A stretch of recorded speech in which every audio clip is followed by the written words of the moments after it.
Hello friend, MC 014 system analysis ये playlist मैं बना रहा हूँ एक नई। इसमें हम जो है इस दिसंबर 2023 के सारे क्वेश्चन डिस्कस करेंगे, ठीक है ना। इसमें जिस तरह पहला पार्ट, दूसरा, तीसरा, चौथा और पांचवा, 5 पार्ट हो गए, ठीक है ना। उसमें से आपको अटेम्प्ट जिस तरह पहला तो कंपलसरी और बाकी 3 करने होंगे, लेकिन मैं पाँचों का सॉल्यूशन बनाऊंगा और इसकी एक प्लेलिस्ट बना दूंगा, ठीक है। Draw O zero level and one level DFT for student admission system of a university make necessary assumption. तो ये ओ लेवल और वन लेवल क्या है? DFT का मतलब होता है फ्रेंड डेटा फ्लो डायग्राम। अब ये डेटा किसका है? तो डेटा किसी का भी हो सकता है, स्टूडेंट का हो सकता है, किसी कॉलेज का, प्रोफेसर का, रेलवे का। तो ये क्या है? डेटा है। अब डेटा कैसे फ्लो करता है? मान लो आप किसी यूनिवर्सिटी में जाते हो एडमिशन लेने के लिए, तो आप उसे डेटा देते हो। वो डेटा कैसे कैसे फ्लो हो रहा है उसी को, तो इसको डायग्राम के थ्रू देखते हैं। ये एक डायग्राम मैंने बनाया हुआ है स्टूडेंट एडमिशन सिस्टम का, ठीक है ना। यहाँ पे ये सिस्टम कैसे काम कर रहा है भाई। तुम गए यहाँ पे, तुम यहाँ पे स्टूडेंट हो सपोज दैट, ठीक है ना। यहाँ से क्या, स्टूडेंट एडमिशन सिस्टम पे गया, एडमिशन सिस्टम पे यहाँ पे एडमिन फॉलो कर रहा है, और एडमिशन अप्रूवल कहाँ पे है? यहाँ पे student list, add new course, marks entry. ये सारा क्या है? स्टूडेंट एडमिशन सिस्टम के अंदर है सारा। और स्टूडेंट के अंदर कंफर्म एडमिशन ये इसको देगा। फी डिटेल जो है आप दोगे, मार्कशीट कौन है? ये आपको देगा। तो ये ज़ीरो लेवल का आपका डायग्राम हो गया। अब वो कह रहा है कि नेसेसरी अजप्शन भी लिखना है। तो ये आपको क्या कह रहा है? ये आपको कह रहा है level zero is also known as a context DFT। This diagram describe the highest level of the student admission system. कि ये आपको एक लेवल हाईएस्ट सिस्टम एडमिशन के बारे में बता रहा है कि किस तरह फ्लो हो रहा है। This level show the entire system of a single process and it's relationship with external entities. कि वो दूसरे के साथ किस तरह एक दूसरे से कनेक्टेड है, ठीक है ना। तो they are two main external entities in student admission, जहाँ पे हम देखेंगे एक स्टूडेंट है और एक एडमिन है। ये दोनों आपस में जो है कैसे कनेक्टेड है। तो दो एंटिटीज हो गई। तो ये ज़ीरो लेवल का हो गया। सिर्फ आप सुन भी लेंगे ना, और इसकी जगह पे स्टूडेंट एडमिशन यूनिवर्सिटी मान लो कुछ और भी पूछ ले, रेलवे का पूछ ले, कुछ भी पूछ ले, तो उसका फ्लो आपको कैसे करना है। तो सिंपली मैं आपको एक सिंपल सा एग्जांपल देता हूँ। जैसे आप रेलवे पे गए, तो आप क्या हो? यूज़र हो, ठीक है ना। रेलवे पे गए तो आप करते क्या हो? जिस तरह पहले एक किसी एजेंट को देखते हो तो एजेंट को देते हो। तो यहाँ पे रेलवे बुकिंग सिस्टम डाल दीजिए जिस तरह, ठीक है ना। रेलवे डिपार्टमेंट डाल दीजिए, यहाँ यूज़र डाल दीजिए, यहाँ पे एजेंट डाल दीजिए। बस ये सारी चीज़ें आपस में कनेक्ट कर दीजिए। बाकी तो सारा क्या है, आप पैसे दे रहे हैं उसको, कन्फर्म जो है डिटेल वो आपको देगा। यहाँ पे फिर वो आपको कंफर्म टिकट देगा। इसी तरह फ्लो होगा, ठीक है। तो ये मैंने आपको बेसिक बता दिया कि अगर मान लो इसकी जगह थोड़ा सा ट्रिकी आ जाए ना, तो घबराइएगा मत, ठीक है। चलिए लेवल वन देख लेते हैं। लेवल वन में बस थोड़ा सा उसको क्या किया है? स्प्रीड कर दिया है। मतलब थोड़ा सा उसको और जो है इनहेंस करने के लिए बढ़ा दिया है। स्टूडेंट एडमिशन जिस तरह कर पे यहाँ पे, तो ये सारे एक दूसरे से लिंक करते हैं। बस केयरफुली देखना है। यहाँ से स्टार्ट करो स्टूडेंट से, स्टूडेंट अप्लाई फॉर एडमिशन, यहाँ पे स्टूडेंट एडमिशन का दिया बना दिया है, ठीक है ना। फिर क्या है यहाँ पे, फिर एक एडमिन से स्टार्ट करो, ठीक है ना। फिर क्या, student admission, student list, admin. फिर उसके बाद क्या है, यहाँ से एडमिन क्या करेगा? एडमिशन पोर्टल पे, ये एडमिशन पोर्टल पे इसको स्टूडेंट एडमिशन को देगा। यहाँ पे फिर देखिए नीचे जा रहा है स्टूडेंट डिटेल्स, ठीक है ना। ये तो आपका बाद में आएगा। फिर उसके बाद यहाँ पे देखिए स्टूडेंट में कोर्स डिटेल और कोर्स एंड सब्जेक्ट जो आपका एडमिन से कनेक्टेड है। और ये सारी देखिए फीस डिटेल कौन देगा? एक यहाँ बना दीजिए। आप चाहें तो इस जगह दूसरा भी पैटर्न दे सकते हैं स्टूडेंट एडमिशन पे। अब वो क्या होगा? जिस तरह स्टूडेंट्स पर्सनल डिटेल हो गई, ठीक है ना। ये भी आप दे सकते हैं स्टूडेंट का। भाई आपकी तो वो डिटेल्स ही है ना, वो सारी क्या है। एडमिन में और भी सारी चीज़ें आ सकती हैं, जिस तरह स्टूडेंट का लिस्ट आ सकता है। और स्टूडेंट जिस तरह मान लो इन्फॉर्मेशन हो गया, वो किसके पास है? वो एडमिन के पास है, ठीक है। ये सारी चीज़ें आ गई। फिर यहाँ से क्या होगा? मार्क्स की एंट्री होगी। मार्क्स की एंट्री यहाँ से होगी, और यहाँ से मार्क्स शीट आपको प्रोवाइड की जाएगी। कंफर्म डिटेल यहाँ से स्टूडेंट एडमिशन से कंफर्म डिटेल आपको मिलेगा। तो इसी तरह कुछ फ्लो करता है। और यहाँ पे आप देख लीजिए, इसका एजप्शन लिख दीजिए। बस ये सारे जो काम किया, बस यहीं पे सारे एजप्शन लिख दीजिए। This process take all student record, सारे एडमिशन रखता है और details kept in by admins. This process maintain a record for all course module of each course. Admin can add new course and module if there is any changes chemical then he can change और add new modules.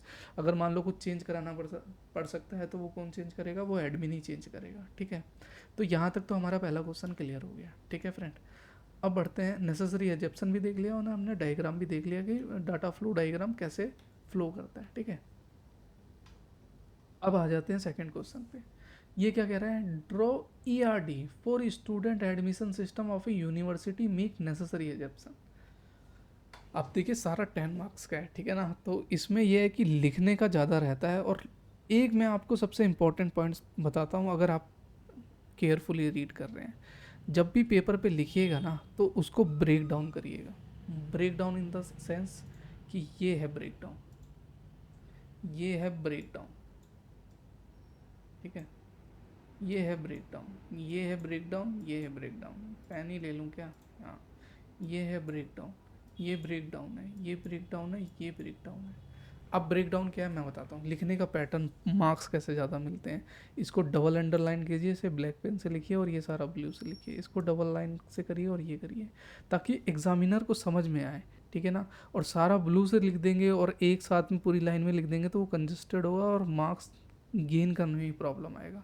देखिए पता तो सबको रहता है कि मेरे को क्या है क्या नहीं करना है, लेकिन लिखना का पैटर्न भी जो है ना वो अलग अलग होता है। क्यों? क्योंकि ERD स्टूडेंट एडमिशन सिस्टम, यहाँ तक एक वर्ड हो गया यहाँ पे, ठीक है ना। यूनिवर्सिटी के बात है, मेक नेसेसरी एजप्शन, ये अलग हो गया।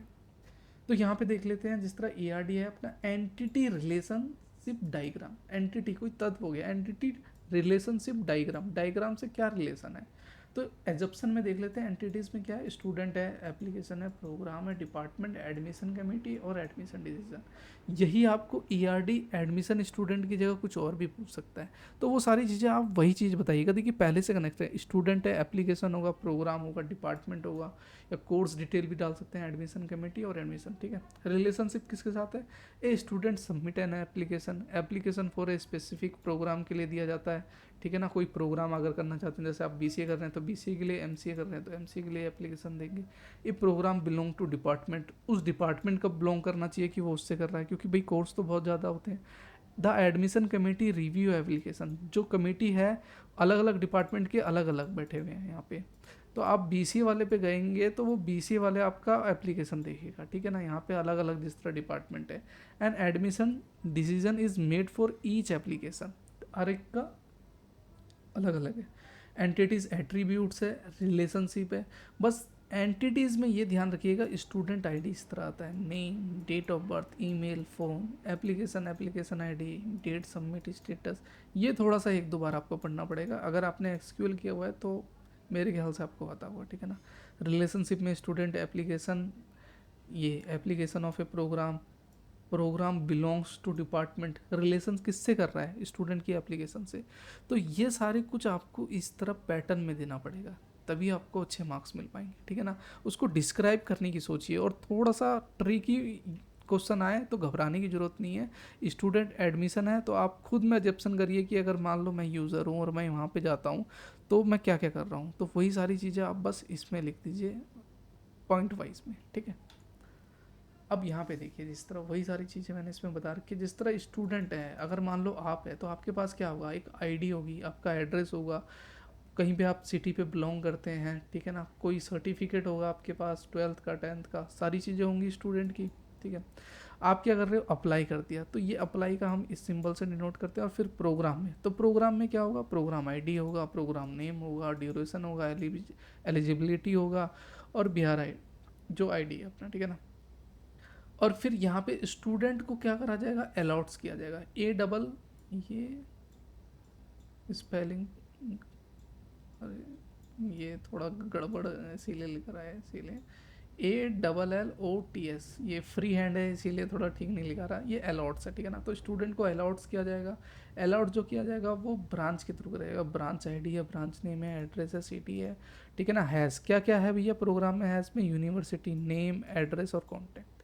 तो इसी तरह कुछ आपका ये ERD डायग्राम है, ठीक है। अगर मान लो कुछ पैटर्न अलग देगा या कुछ स्टूडेंट की जगह कुछ और देगा तो घबराइएगा मत, मान लो यूज़र है या कुछ और भी है तो वो सारी चीज़ें लिख लीजिएगा, बस एक दो बार आपको रिवाइज करने की ज़रूरत है, ठीक है।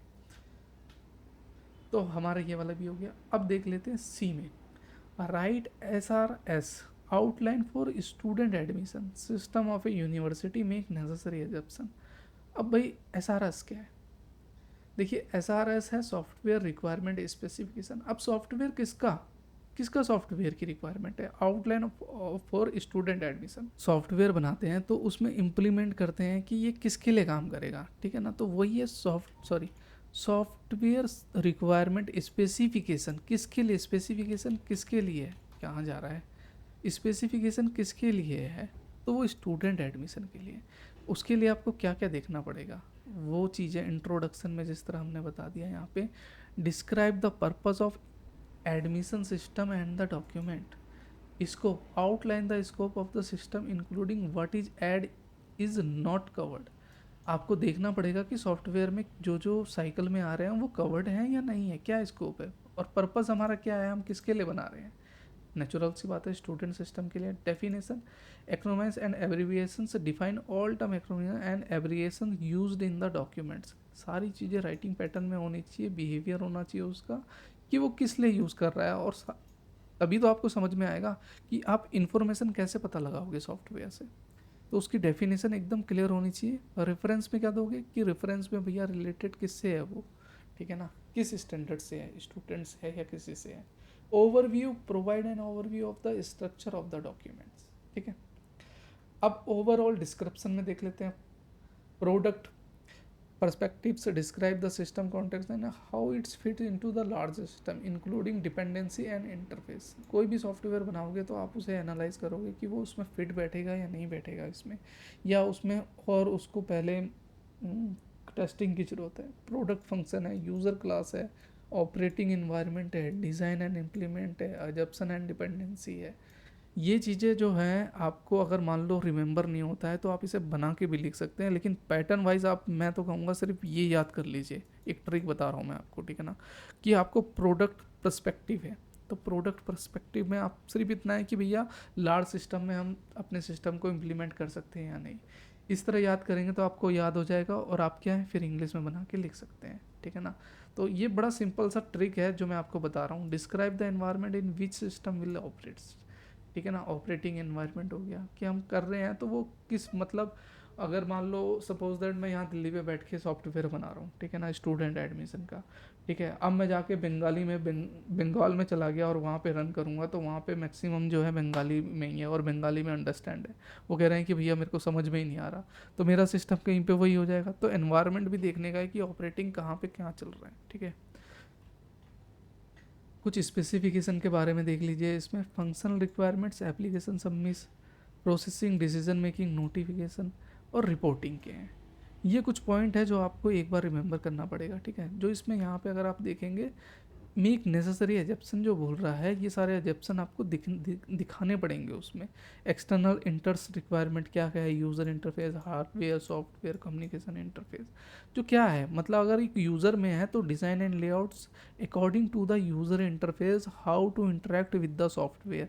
ये आप खुद से बना के भी लिख सकते हैं। Hardware interface, hardware with software requirements for in this system, ठीक है ना। उसमें भी है कि स्पेसिफिकेशन क्या होना चाहिए। Interaction with other software, before we implement the softwares we must be know about that this software applicable और अदर ऑपरेटिंग सिस्टम, कि हम सॉफ्टवेयर बना रहे हैं तो वो दूसरे सिस्टम को भी सपोर्ट करें। अजप्शन में the system will be based, the system will be supports multiple user rule including, यही सारी चीज़ें हैं, ठीक है। तो पहले इसका हमने सी पार्ट भी देख लिया कि क्या है, राइट RSS, ठीक है ना।